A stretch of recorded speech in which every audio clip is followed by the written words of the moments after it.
Азыркы кыйчалыш кырдаалда кирди чыкты маселеси кыйнап жатабы? Москва шаарындагы мекендештерге Москва Казакстан ишенимдүү кирди чыкты кызматын сунуштайбыз. Биздин тажрыйбалуу айдоочулар жана таза тыккан унааларыбыз кызматыңыздарда. Биздин дарек метро Серпуховская саат 1ден 9га чейин унаалар күн сайын каттап турат. Байланыш номерлер: Адилет мырза 8925 806 4393. 24 саат бою байланыштабыз. Ойлонбой чала бериңиздер. Коопсуздук биринчи орунда.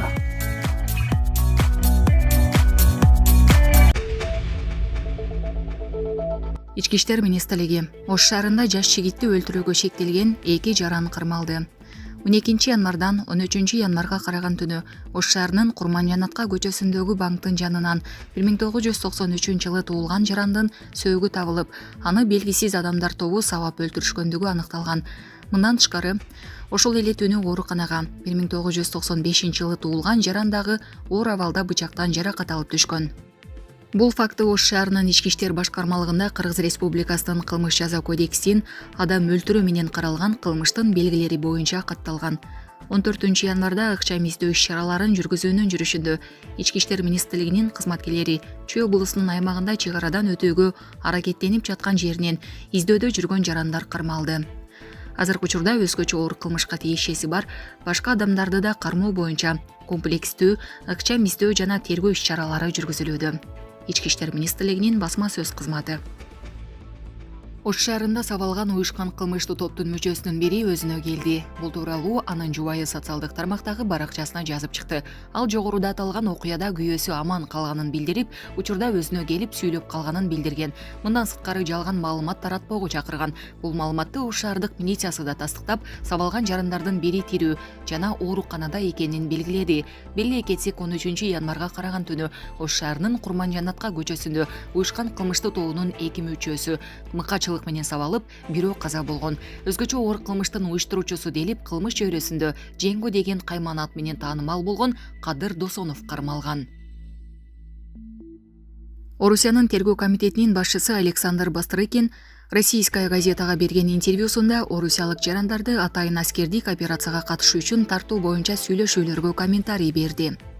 Анын айтымында Орусиянын жарандыгын алуу менен бул адамдар укуктарды гана эмес, азыркы мыйзамдарда белгиленген милдеттерди да алышат. Алардын бири Россия Федерациясынын куралдуу күчтөрүндө аскердик кызматы талапка ылайык өтүү. Атайын аскердик операциянын шартында мамлекет чет элдик жарандарды келишим боюнча аскердик кызматка өтүүгө үндөп, жөнөкөйлөтүлгөн тартипте Орусиянын жарандыгын алуу мүмкүнчүлүгүн берет.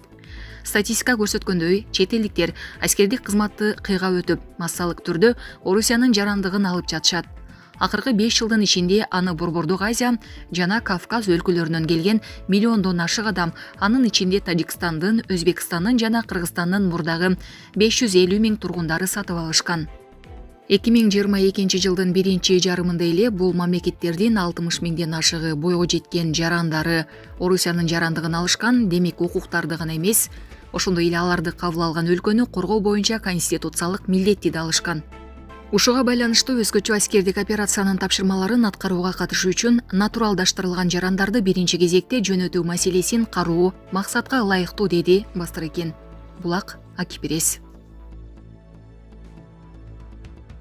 Садыр Жапаров Эмомали Рахмон менен телефон аркылуу сүйлөштү. Бүгүн 14 январда өз ара макулдашууга ылайык Кыргызстандын президенти Садыр Жапаров менен Тажикстандын президенти Эмомали Рахмон телефон аркылуу сүйлөштү. Бул тууралуу мамлекет башчысынын маалымат кызматынан билдиришти. Мамлекет башчылары Кыргызстан менен Тажикстандын ортосунда дипломатиялык мамилелердин түзүлгөндүгүнүн 30 жылдыгына байланыштуу куттуктоолор менен алмашты.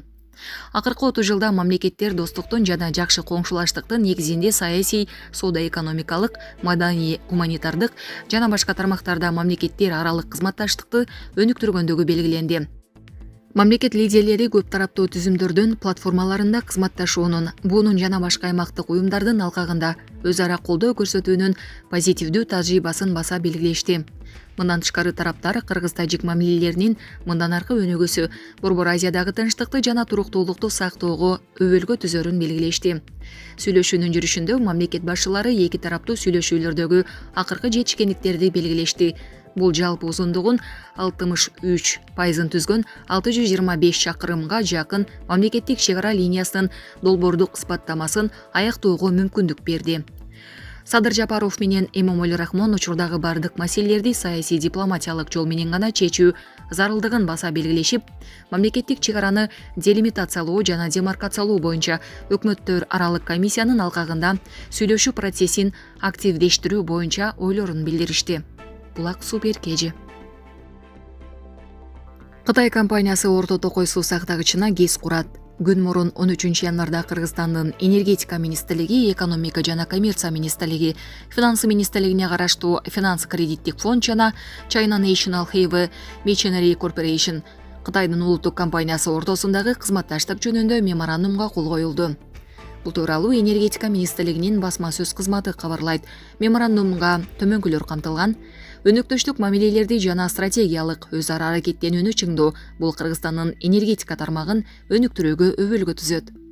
Кубаттуулугу 21 мегабайт түзгөн Орто Токой суу сактагычында чакан ГЭС гидроэлектростанция куруу боюнча кол коюлду. Энергетика министри Таалайбек Ибраев кол коюлган документ калкты электр энергиясы менен камсыз кылууда жана өлкөдөгү энергетикага болгон тартыштыкты жоюуга багытталган негизги кадамдардын бири экенин баса белгиледи.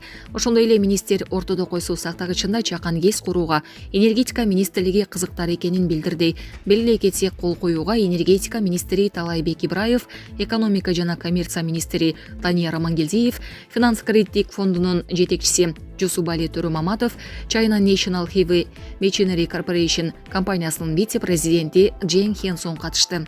Булак Назар Ньюс Кежи.